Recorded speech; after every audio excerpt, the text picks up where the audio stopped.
Check, check. I heard we're live. Here we go. Put my notes on my phone.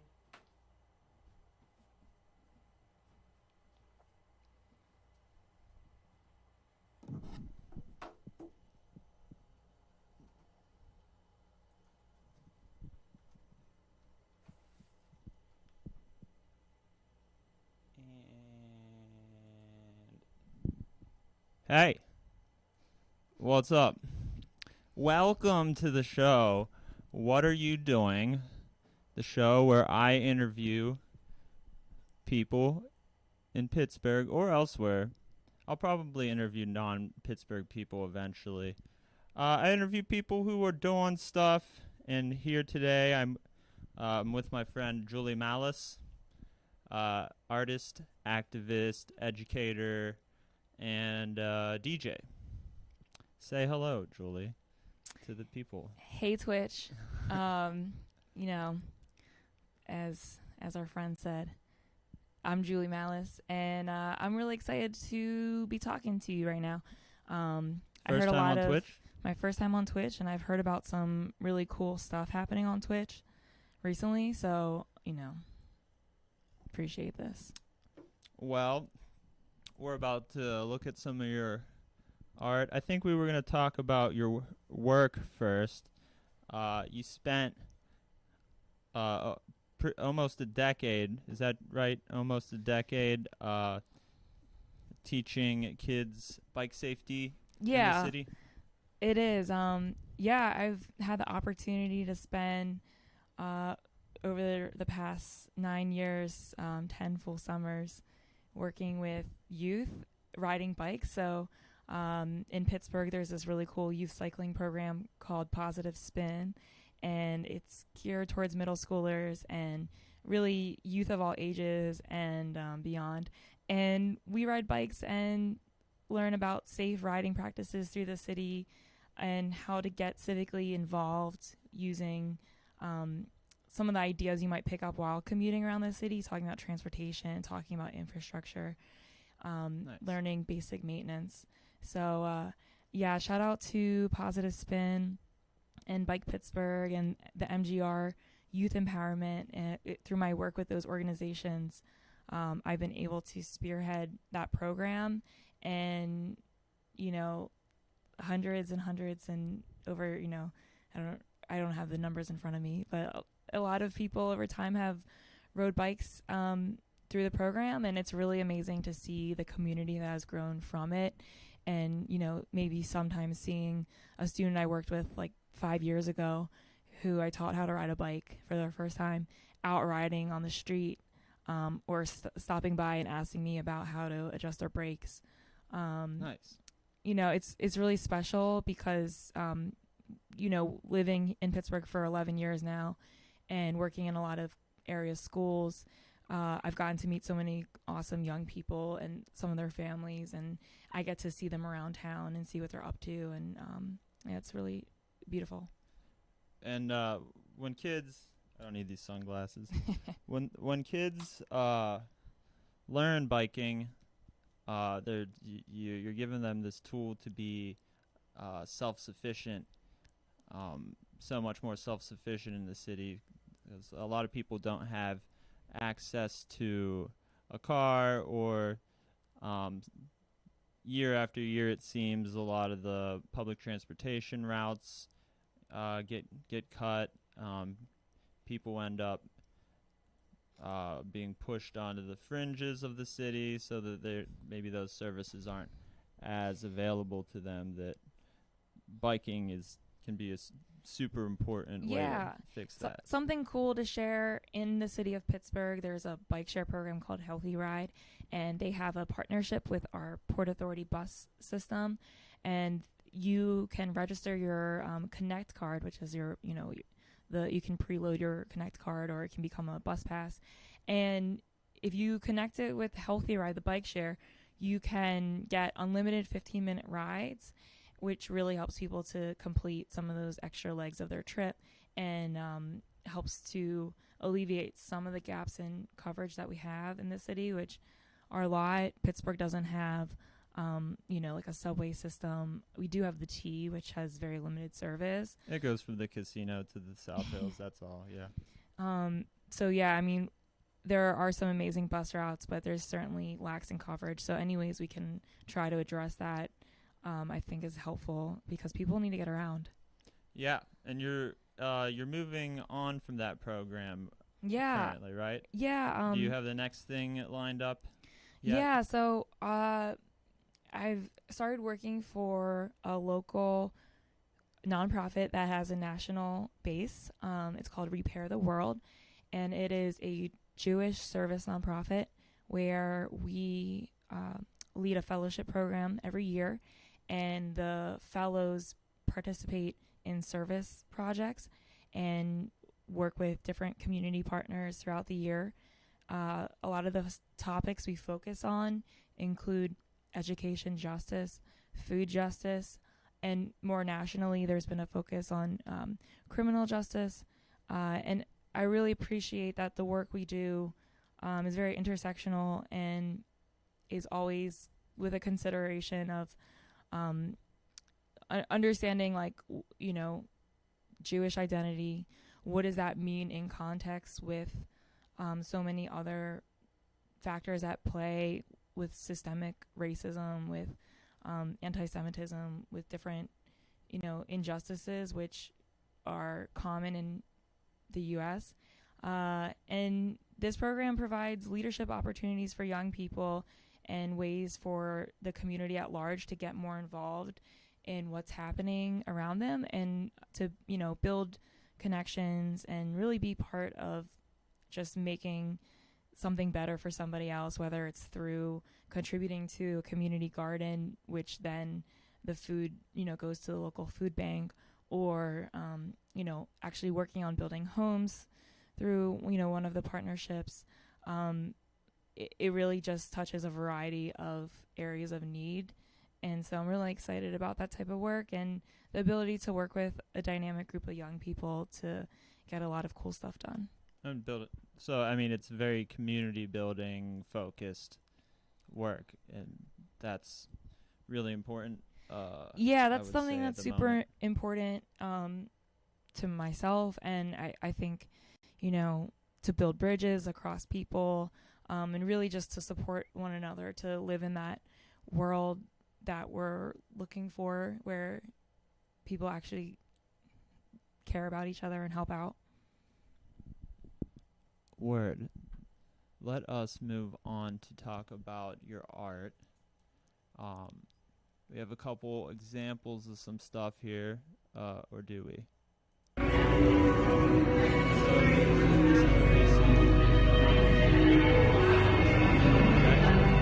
Yeah, this is a quick video snap from I VJ, which is when it's basically like DJing for video.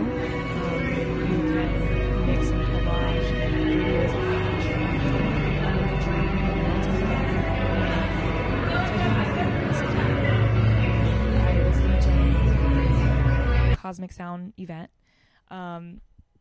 And the goal is to create some dynamic imagery that you can get lost in, that really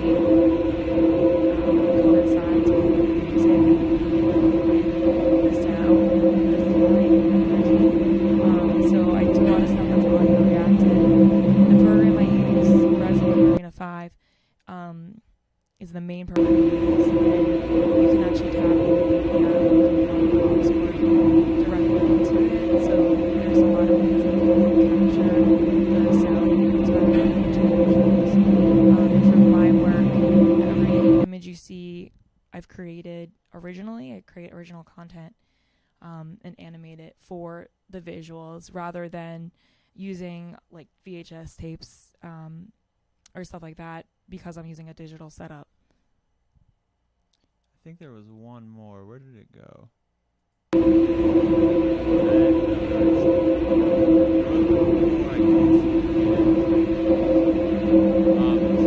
me ask you about this one. You said it's reactive to sound. Your process of making, I'm going to put it up again. And your process of making this, I guess, so you get a different experience based on the sound. So it's never really the same. Yeah, I mean, it's not automated or anything like that, but there's different parameters on the video that you can set to reflect sound. So maybe the parameter on a specific animation is about the size of a sphere or a cube, and you can set that to go within a specific range of size, and you can then set it to adjust accordingly to the sound that it picks up on, and that it would be moving its size basically like in tandem with the sound. There's all kinds of stuff like that. You can play with the opacity. You can play with the number of something. Maybe you've got like something multiplied and you want to multiply it like 8 more times. That too is a parameter that you can alter based on the sound. So a lot of different stuff you can do. And also, when I'm putting together a library of content for a specific show, I really think through like, what colors do I want? What type of vibe am I looking for? What sorts of feelings do I want to emit? You know, like really just trying to think like, what type of experience am I trying to create, and what imagery and visuals can I utilize to get me there? So I really try to pick out work that and make work for it that is, you know, helps to like bring out the sound. And then further, I can add on some of those parameter adjustments. I'm wondering, so your static art, you use several different methods, but the more computerized art that you create, is this video art just a kind of a natural progression of where you started from with? Yeah. It really is. I mean, I would definitely say I'm a collage artist. I'm collaging visual, like still video. I'm collaging paint. I'm collaging video, and even DJing. I think of as collage as well. And I love to create still imagery. You know, whether I'm hand painting it or creating it all digitally. And I feel like sometimes that's just the start of its life, and then the next step would be to animate that into an environment. And the next step would be to then, you know, plug it into like a narrative or into an experience as part of something, and just continue to push and play with that type of work. Sometimes it gets printed and then it lives as a printed work, which I've been trying to play with, how you can create printed work and have it move. So yeah, I definitely use one medium and push it into the next. So when you're doing the static, like a static piece, digitally, Yeah. is there a specific program that you use for that? Yeah. I that's for me. That's where the most mystery when your work comes from. Yeah. I think that it's important to note that like your own hand can't. There's nothing better than your own hand. Like, if that makes sense. And like your own finger. And Sure. You have so much control over your own hand. To control something else is just amazing, but not always it's not the same. So what I'm trying to get at is like, when possible, I like to either paint or doodle or draw something by hand first. Yeah. And often I might take that image, like scan it in and use that to build something digitally. But also I create other works completely digitally without starting off with something that's like, on paper or on a different material. And I probably do 2 main things. One would be, just straight up drawing, either using Photoshop or Sketchbook. Okay. I'm forgetting if it's called Notebook or Sketchbook. It's a Autodesk program. It's an app. It's fucking awesome. And I actually have an Apple Pencil, which, like, it's fine. It's, like, nice to have that available. But, like, again, your finger is the best. And so I can draw anything I want using those 2 programs just as a start.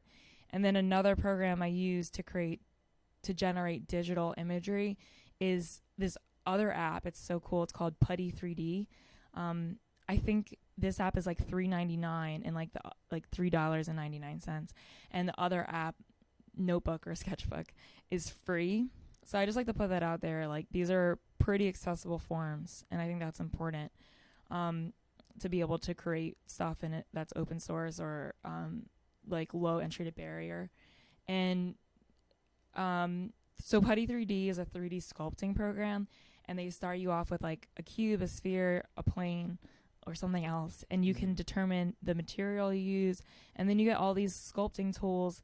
Like, you can push and pull it apart and cut it and bend it, and you can change the angle, and you can move it around, you can change the lighting, and then you can take photos of it, or you can also like export it as an OBJ file, and you could actually like then take it into other programs.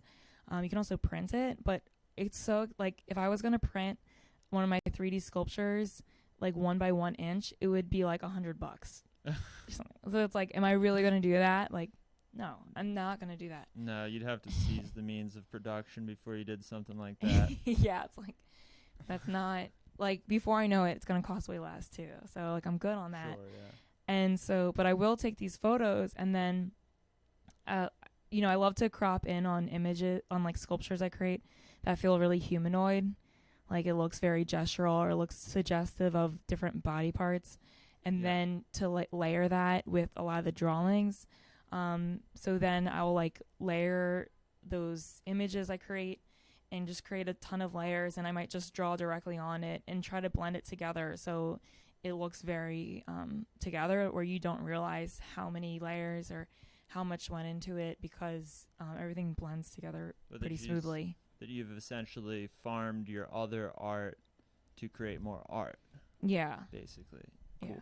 Yeah, I always kind of wondered if some of the more pattern-looking digital art that you've done was procedurally generated by some parameters that you came up with or something, but now I know. Yeah, some of them. And I like to play around with different apps. So throughout the years, I've played with different sorts of apps to get to where I've been, but some of the ones I listed are like the main ones I've been using recently and that I think are really great.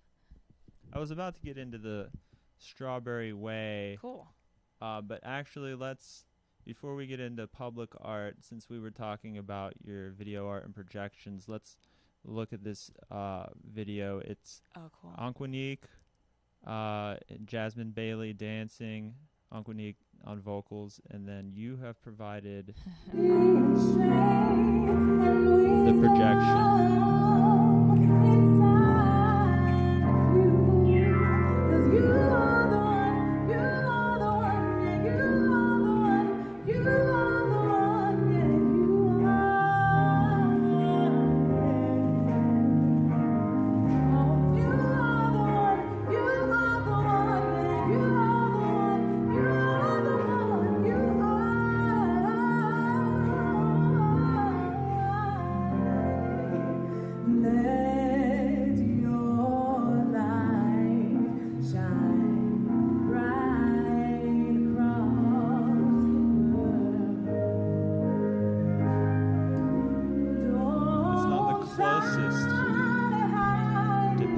Of your art.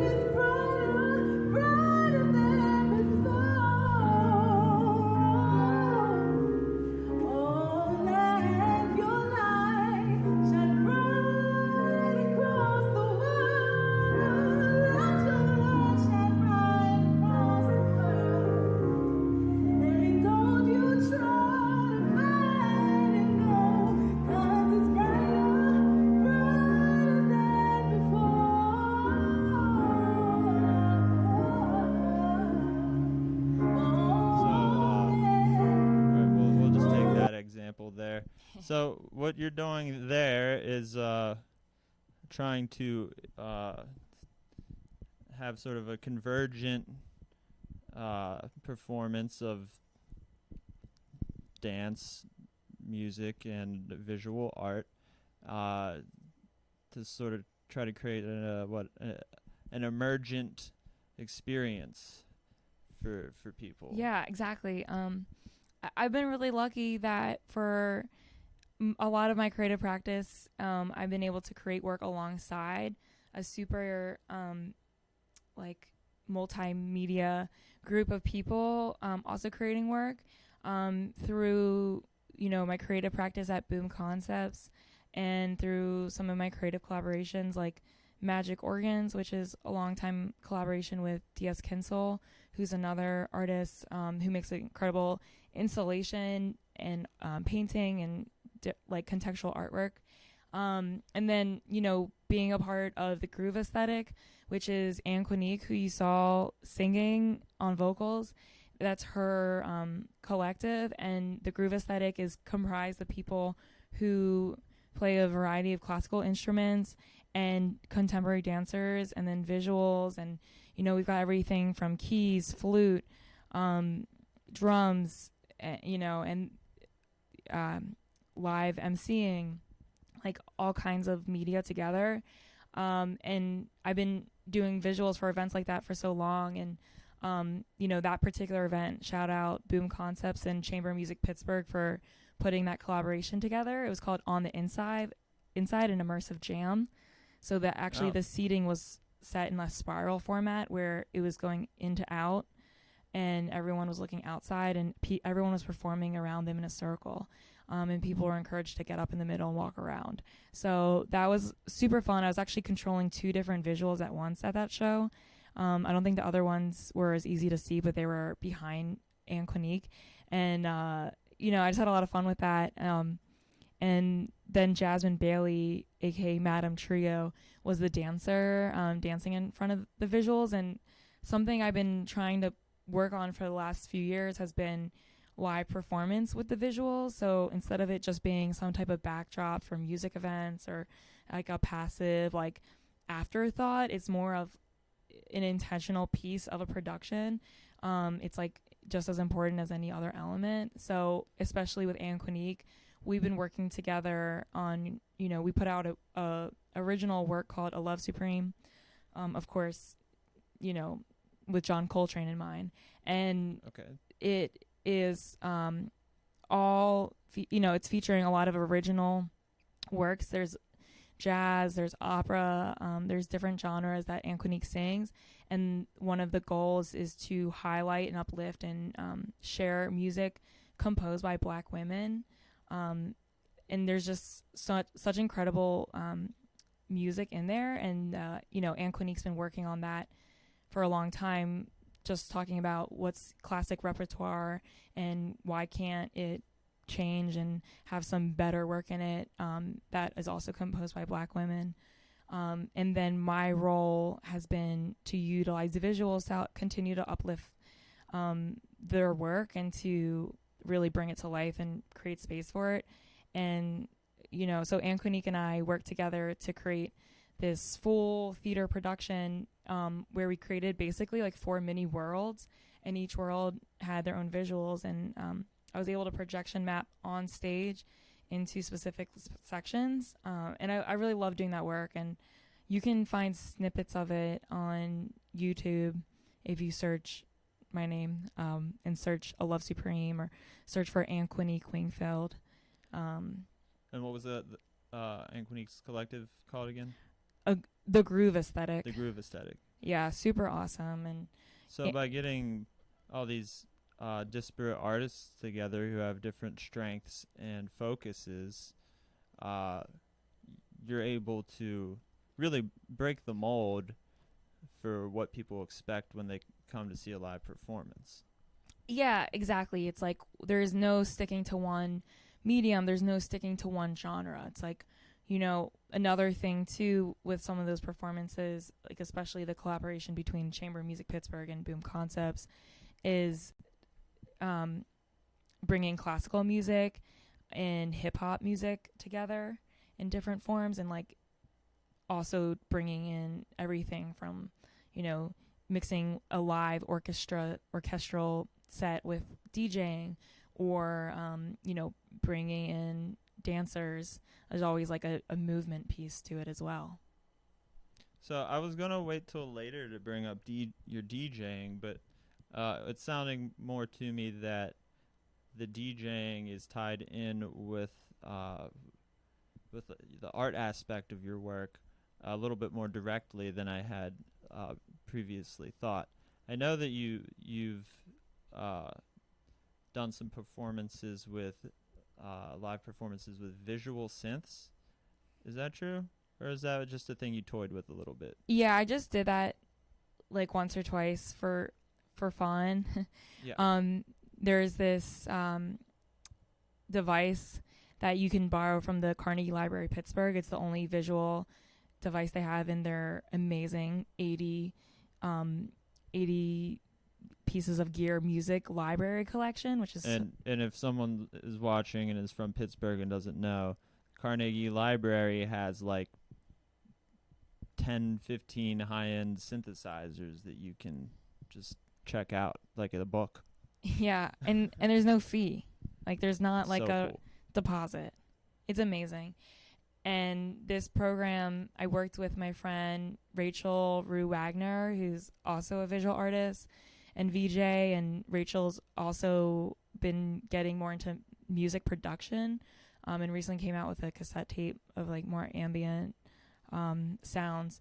And Rachel's also been doing some like 3D stuff, which has been really cool, and like bringing it all together. So it was really awesome to collaborate. And we basically figured out how to use this synthesizer, and then we both uploaded to it a ton of imagery into different mini programs, so that when either of us when it's connected to someone playing music, you can just fiddle some knobs, and then there's a lot of automated audio reactive visuals.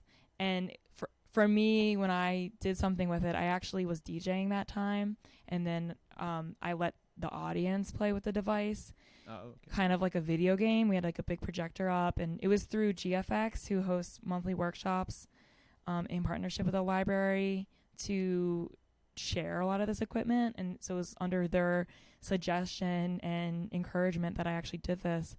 And it was super fun, and I got to play music I liked, and music that I felt like was super animated sounding and abstract and fun, and a little goofy but nice. And people had fun playing with it and just getting to control the visuals themselves with this with this underlying automation to it that made everything just look a lot better.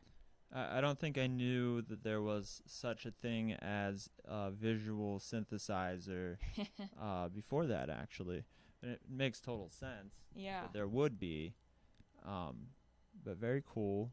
You're always coming up with new ways to utilize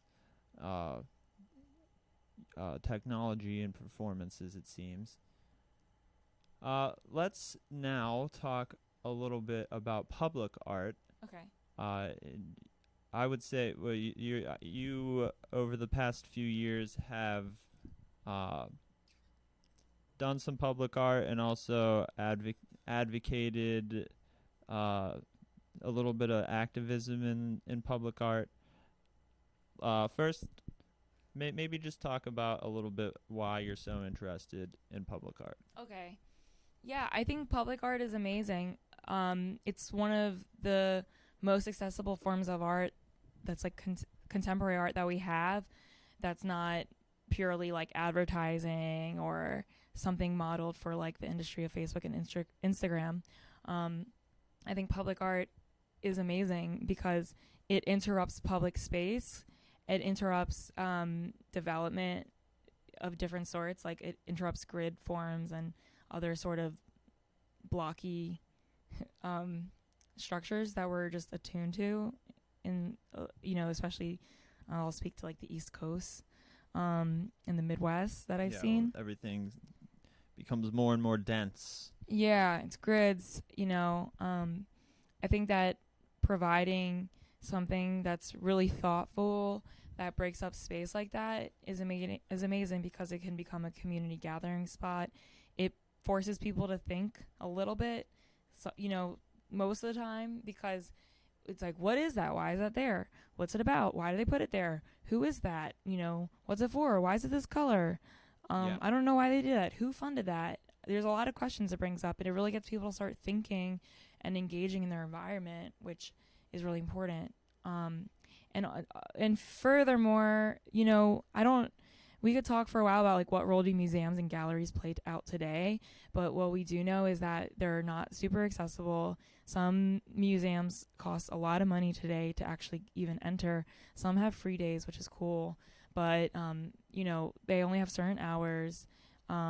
They are looking for a certain type of crowd, and they're not truly accessible to everybody, even though some spaces do really attempt to improve their inclusivity, and that's great. And then furthermore, we know that a lot of this museums are funded by all kinds of places, including from different oil sources, or from money made from super negative means, and then that money gets really conflated with how it got there and why it's being chosen by a small group of people to be utilized the way it is. And that should really make you question things. And right before we started streaming, we were talking about philanthropy as PR. So patronage of the arts, while everyone appreciates that, corporations' intentions might not be to contribute to culture, but rather to make themselves look good. Right. See, that's a really good point. It's like, what's that? So whenever something's funded, you have to think, what was the intention of the person who funded it? What were they getting out of it? And that answer is really important. So now that we know how you think and feel about public art, we'll watch this little Hey everybody! Little video. Painted on Pittsburgh's Strawberry Way is an interactive street mural by artist Julie Mallis. It is styled after classic game The Floor is Lava. It features 7 local fruits, introducing them as they come into season, starting with strawberries, continuing into cherries, peaches, watermelons, grapes, apples, and pears. These fruit are ready for you to jump on. This historic pathway between Grant Street and Liberty Avenue is frequented by workers, students, and out-of-town guests. The mural itself is colorful and interactive, providing opportunity to consider deeper philosophical questions. These questions don't have right or wrong answers. Toward Grant Street, it reads, "Who is missing from your table?" A nod to physical tables set up from April through October. Toward Liberty Avenue, who gets to eat the most fruit is asked. This question prompts the game while also asking a larger question about equity and justice. Bring your friends downtown and play the game for yourself.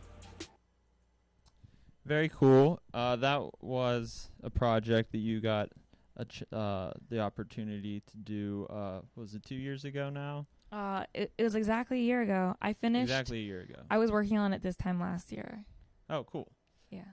And so that was the first installation at Strawberry Way. Are they going to continue to cycle artists? Yeah, I think they will. So it was actually the second time they did it. The first time was in 2016, I believe, and that was the second iteration of it. And I do believe the goal is like every 2 years or so to redo it. And it's really long. Strawberry Way goes between it's basically like 4 city blocks. It's over 1,000 feet long, and it's one of the main pedestrian corridors to cut across downtown, which is pretty small in Pittsburgh. And I believe the intention would be for next year to select another artist and redo it. However, I think that always depends on funding and capacity and other factors. I don't think it's guaranteed. Yeah, I know that one of the sections there is right next to where I used to work, and I know that alley gets beat up. So it makes sense that they would replaced every other year.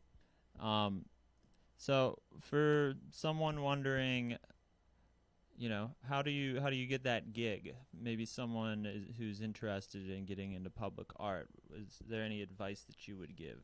Yeah, definitely. I mean, first of all, if you're interested in public art or anything like that, you should feel encouraged. There's a lot of projects out there, and like you just keep on making stuff and like keep on trying to get your work out there, like trying to put your ideas out and find ways that you can produce your ideas, even, you know, any way that you can figure out how to do it, even if it's not the most amazing way yet. And join different registries or art like listservs to find out about opportunities. So if you're in the Pittsburgh area or I think surrounding regions, an incredible resource is the Pittsburgh Artist Registry, which is a registry from the Greater Pittsburgh Arts Council. And we have an amazing arts council that has so many opportunities for funding for people in the region. And I mean, you can get funding for all kinds of projects at anything from a couple $1,000s to, you know, something that's really transformative for your practice, like 10,000, 15, 20,000 or more. So it's an incredible resource. And I joined the artist registry a long time ago, and I uploaded some of my artwork to it, and you select the areas of interest for you, you know, collage, mixed media, painting, public art, etc. And that's how I got this opportunity. I didn't not apply. And it's doing public art has been a dream of mine for so long. It's something I've always wanted to do.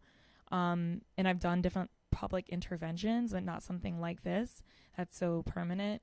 And, you know, when this project came about, the folks who were putting together the selection committee for it and the artists, they went to the registry and they selected 20 artists off the registry, or 15 artists.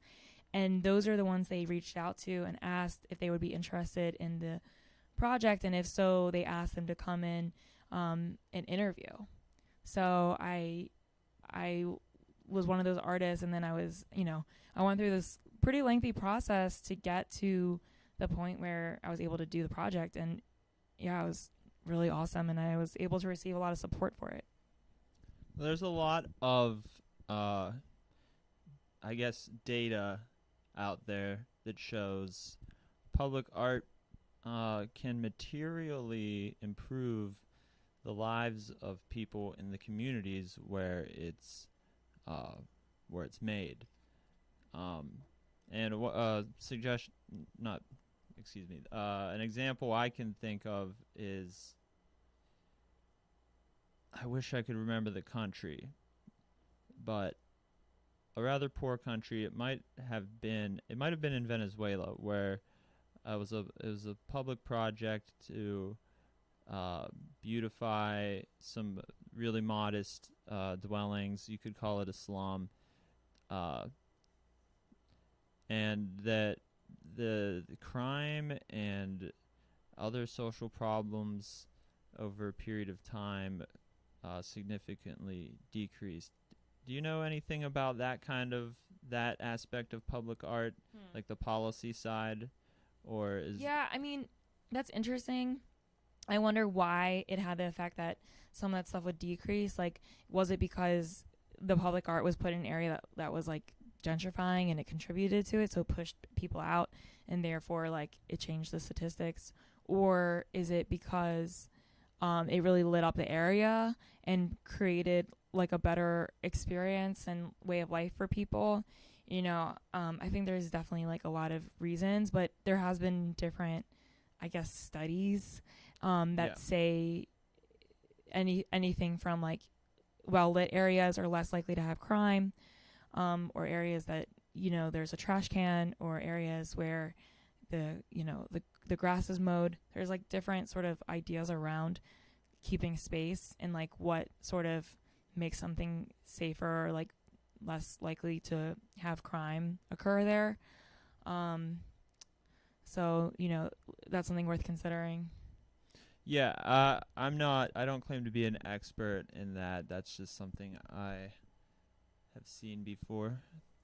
Thought it was interesting. Here's another piece of public art that you did. Can you tell us about this a little bit? Yeah, this I did a few years ago. I forget when I said, maybe 5 years ago. I think it says 13. Okay. 6 years ago? Well, yeah. Time flies. Yeah. Wow. This piece is pretty big. I forget the dimensions off the top of my head, but it's something like, 13 feet by 11 foot or something like that. I had to do it with a ladder, and that was a really cool project for me. I've been wanting to create work that's big for so long, and my work is so detail oriented and intricate that you kind of run out of space on a page. You can't see it all. It's like you need a magnifying glass to like check out all the details. So I've been wanting to expand space, but you really need resources to be able to create big work. Like you need a huge studio and storage and like that's paint. That's a lot of paint. Oh my God, the paint's so expensive. Like that, it's wild, and that's one of the reasons I work digitally also, because digitally it's huge.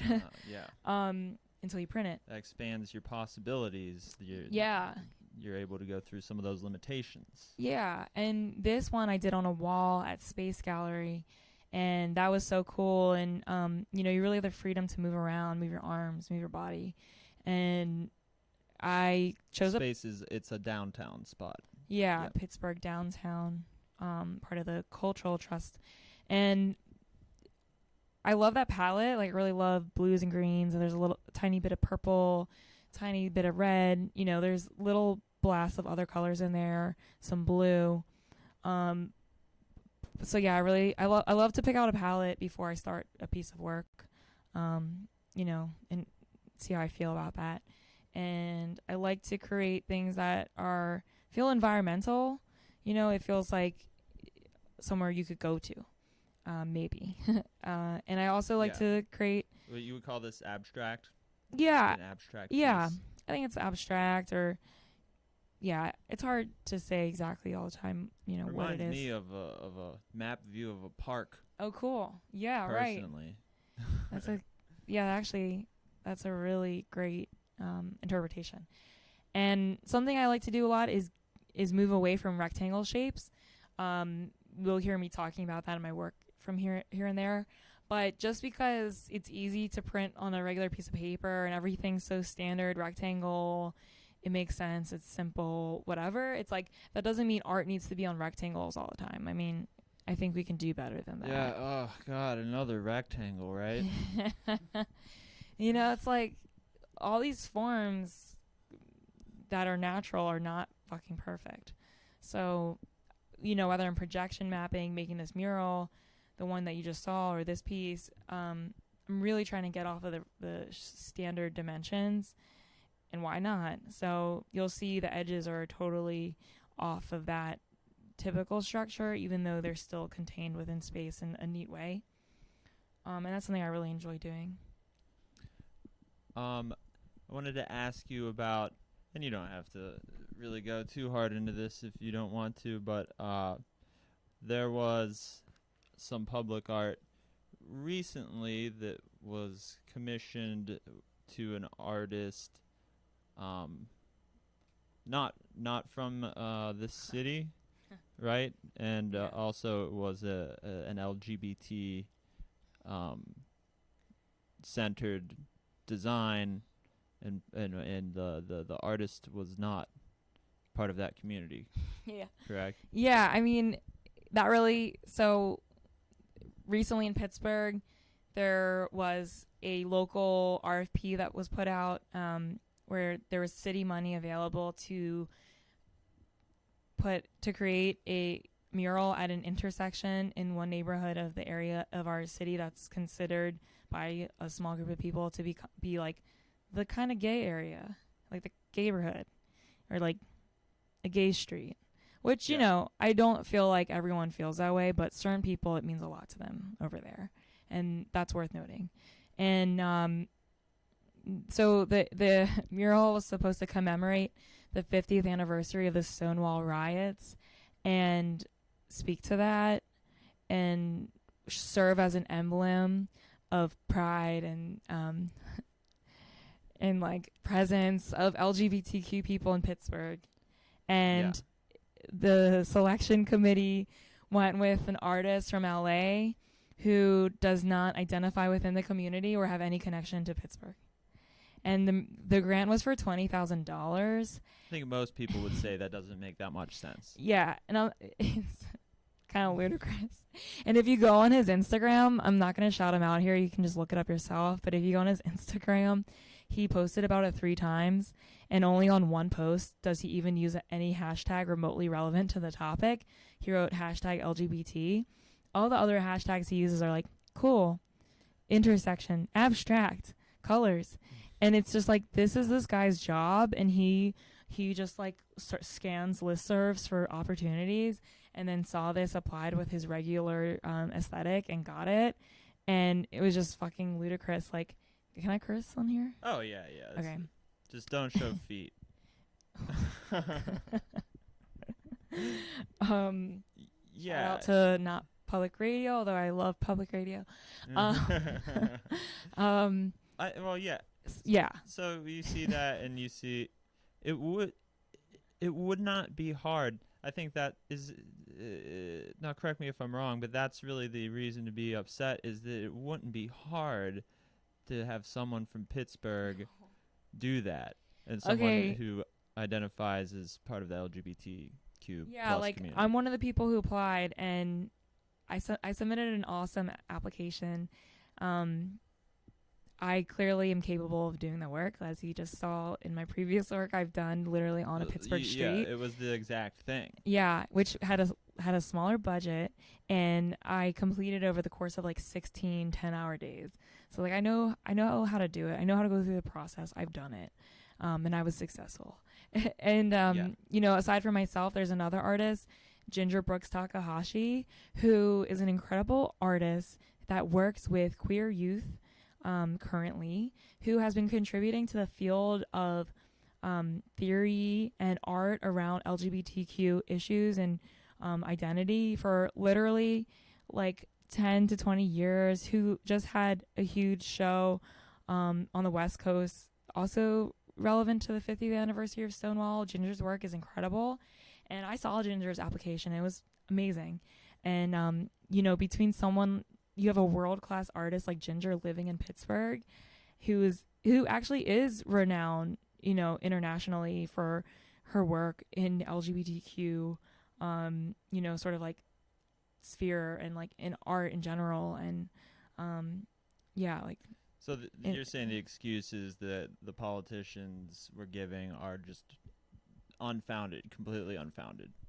Yeah, I mean, you can probably blame the selection committee. You can probably blame the criteria utilized for the selection process. But I will provide an update, which is through Ginger and I's activism around or advocacy around it, and some of our allies who we brought up concerns with, we were able to actually schedule a meeting with the District 8 council person, Erica Strasburger, and her staff.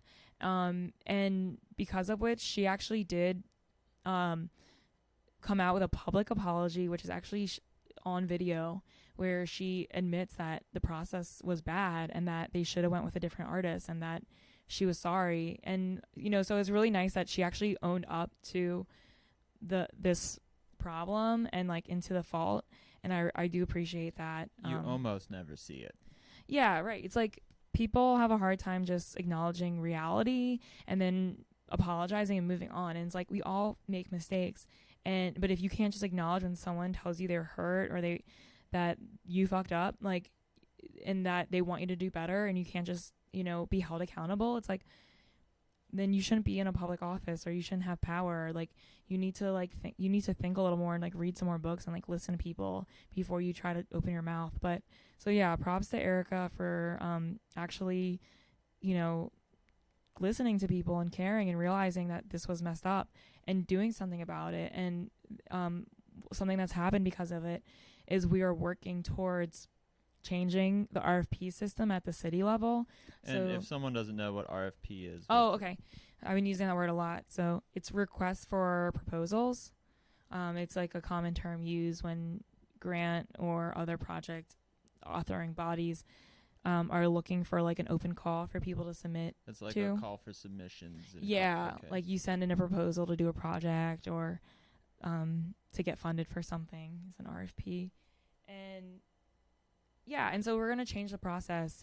And that way, long past Erica is there, anyone else, don't have to make the same mistake because the process will be improved. Obviously, we're up against systemic issues that aren't going to be solved by one thing, but if we can change this particular process, that's helpful. And so that's what we're working towards now. So, yeah. Well, good. So that segues pretty smoothly into your activism. So aside from that, is there any groups in particular that you've been working with?